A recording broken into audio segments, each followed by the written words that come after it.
Hello, here's Ascent, and hello YouTube. This is Blue, and I'm here today to show a couple attacks and talk a little bit about some things going on in the game. So first thing is an attack from Reaper Man in this war. Next thing is a really cool miner attack, which we don't see that often anymore, so I wanted to show it. And then we're going to talk real quick about what's happening with Abo Rakan, the top player in the game, and war matchmaking. A little bit of news there, but nothing big. So let's just get into the attack. At first I watched this attack and you're going to see some Valkyries, so that's kind of cool. You don't see them too much anymore. They're still good, but all the defenses have come a long way since the last time Valkyries were buffed. So yeah, they're just not a great option these days, but Reaper Man's making it work. Now, he's bringing Quad Quake to the game. You'll see where he uses it in a second. There, right there. So usually I suggest using a Quad Quake a little deeper into the base and break in with some wall breakers through the first layer. But where this person had used all of these little trash buildings out so far, it would be hard to make wall breakers make the trip all the way to the wall. They might die. There might be some traps which are hard to lure when you've got all this space in between the wall and those buildings. So I thought Reaper Man made a really great choice using the quakes for the outer side. And you could see that it gives him access to the core of the base anyway. So if he used it deeper, it wouldn't have done much either way. He could have weakened the town hall, I guess. But when you use some rage with some Valkyries in there, it doesn't make too much of a difference.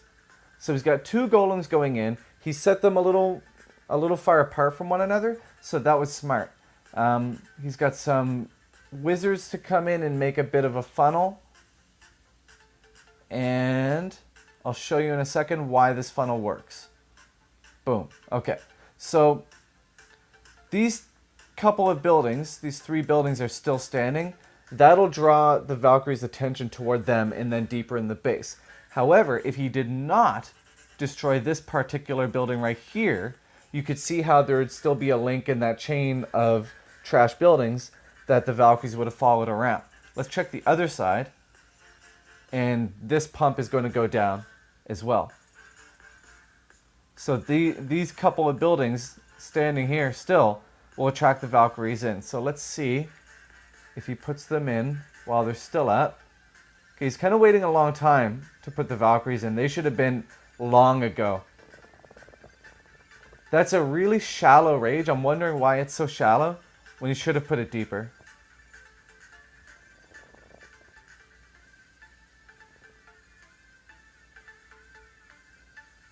So the Valkyries are going to go right back. I was worried that that heal spell might have been wasted, but he put it nice and deep, hoping that the Valkyries would go into it, but they went off the other way. It can be really hard to predict them sometimes.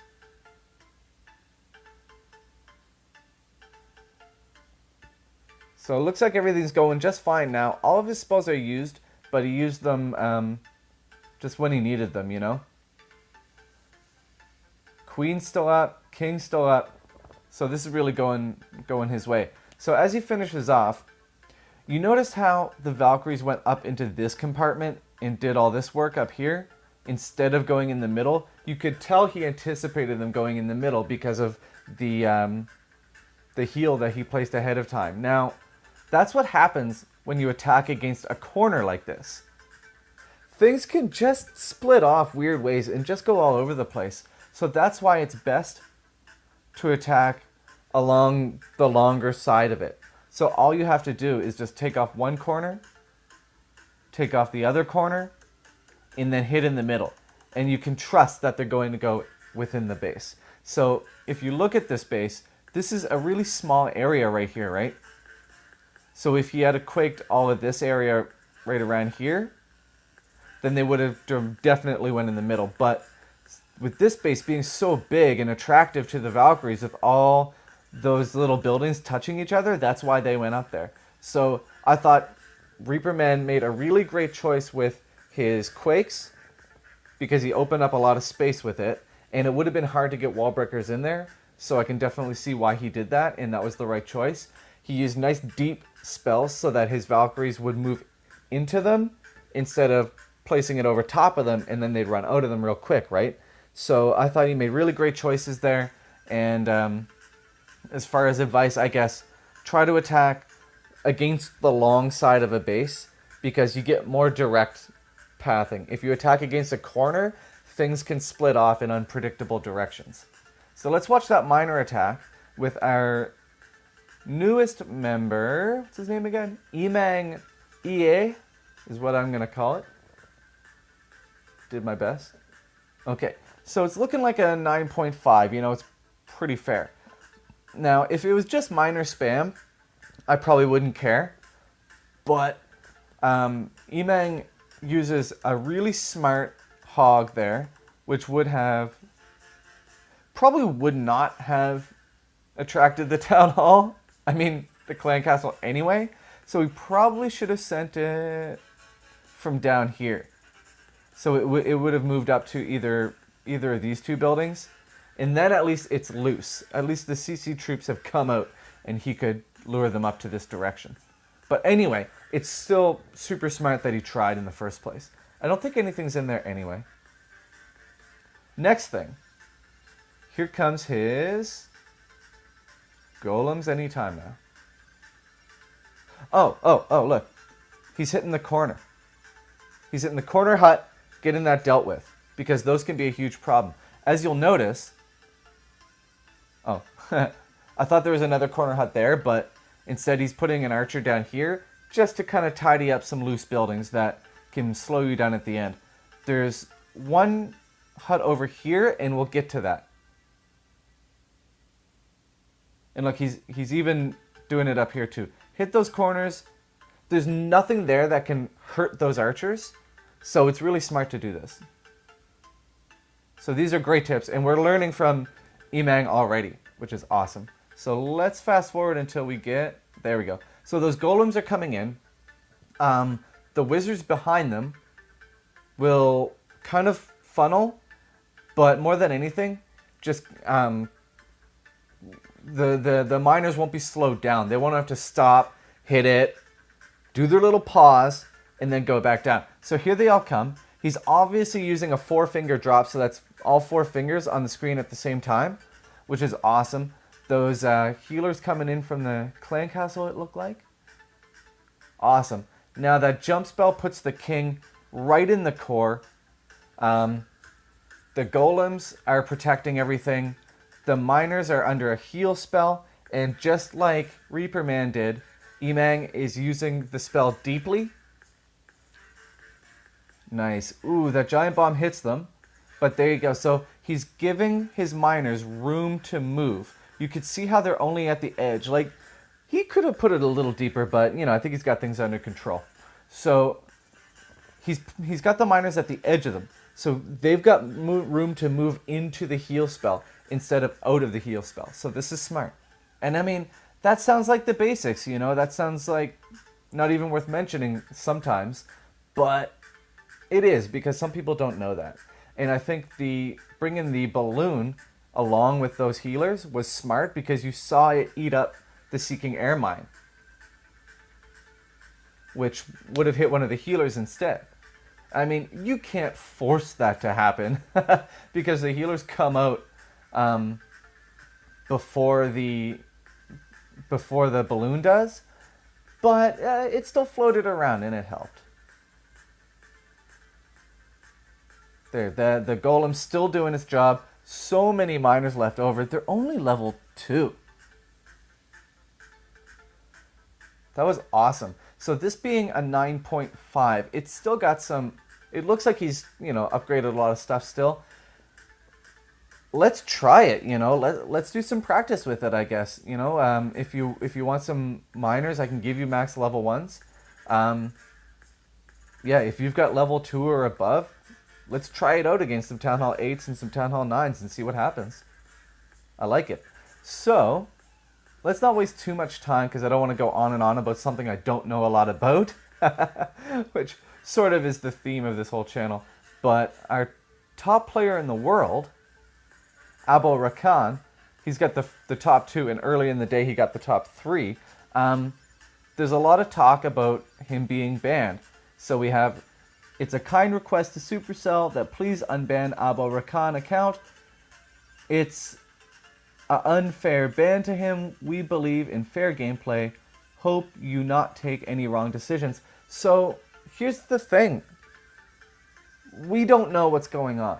Okay, there's like Supercell doesn't let us know this kind of stuff. It was discussed on the forums and promptly the thread was shut down. And we'll talk about the forums again in a second. But Abel Rakan has 1, 2, so many, 3, 4, 5, 6,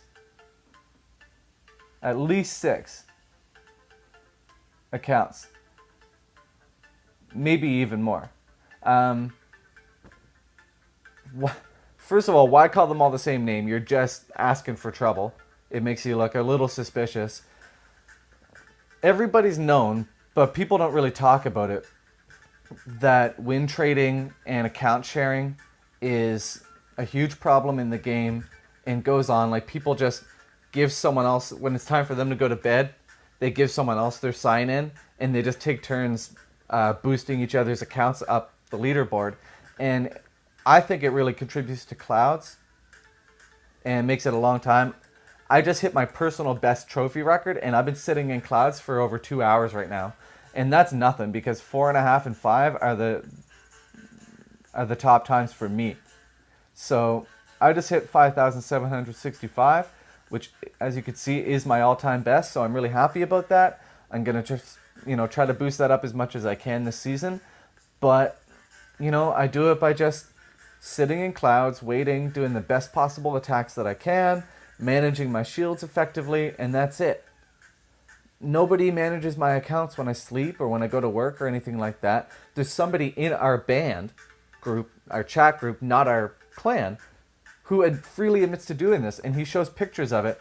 And on the down low, I've been trying to find a way to report him, but this is not according to Supercell's terms of service. You're not allowed to do that, and if that's what you've been doing, you deserve to be banned, because you're making the game a worse place for other people. And it's very clear that Supercell tells you not to do this. So that's all I've got on it. Until proven otherwise, I'm just going to assume that's what he's doing. Because, like, how do you have the top 3 accounts all as the top player? Come on, let's get real here. But, I can't prove that, but that's my pet theory about why it takes so long to find bases up in Legends League. And honestly, if magically or psychic octopusly, if you just could snap your fingers and end account sharing in the game, I bet the leaderboards would look a lot different. So I would love to see that someday, and maybe this is a step in that right direction, but here's me saying a lot of things that I don't know anything about. Nobody except probably Abel Rakan knows what he's doing. So, we'll see. Supercell wouldn't just ban someone if they didn't have the proper evidence to prove whether he did it or not. And obviously his top accounts are not banned. So, instead of freaking out about it, Abo and his group should just consider it a warning shot, and whatever you're doing that they don't approve of, consider it time to stop doing it. That's all. And going back to the forum, Darian, the community manager, has said either today or yesterday that they plan on rolling out the matchmaking changes this week. It's early in the week, so I'm thinking like Friday or something like that. So that's awesome. Let's get that going on. Maybe we can war again. It'd be fun if we could. We roll with whoever we have, and are very mixed, very high to pretty much maxed. My base is my blue base is maxed except for one. What do you call it? Inferno tower, and the queen has a couple levels left. But I mean, Yeah, we go all the way down to like Town Hall 7s in wars. So yeah, we really attract a lot of engineers, and we're tired of it. Let's just have wars where it's actually fun, and where the only advantage comes from your actual skill in the game. So yeah, let's not get our hopes up too much, because it could just be a small tweak with, more tweaks intended in the future. So I've definitely learned from Supercell's PR to just take them with a grain of salt, make my judgments when it comes, especially from the Builder Hall update when they said that they're going to give us something and they didn't give it to us. So yeah, let's just wait and see what happens. But yeah, by the end of the week, we might have something tangible as far as news goes, because it's been almost a month now where they said that they're going to make a release saying that something was going to happen, and then a week later, all they said, all this big release was we're working on it, and it's been a while. So now they're saying pretty much the same thing. They're saying, oh, we're going to have something for you, but maybe all they're going to say by the end of the week is we're still working on it. So let's see what happens. I'll do my best to keep you up to date, but I don't have any insider information myself. I'm just a guy who thinks he knows what he's talking about. Sometimes I do, sometimes I don't. So let's try some minors at Town Hall 8 and 9, see what happens, okay? So I guess I'll see you later, and thank you, everyone. You can find me on Twitter at blue_clash OC. You can join us on Band, where you can chat to us directly. If you comment on this video, I will comment back, so please comment, like, share, and subscribe. That'd be really nice. The Clasher wants to join. I'll check him out while I explain the rest. He's Rush. I have a Patreon, and that'll be in the description if you want to check that out. I'd really appreciate it. So stay tuned for live streams and new videos and all kinds of stuff. I'm Blue. Get out there and be a hero. I'll see you next time.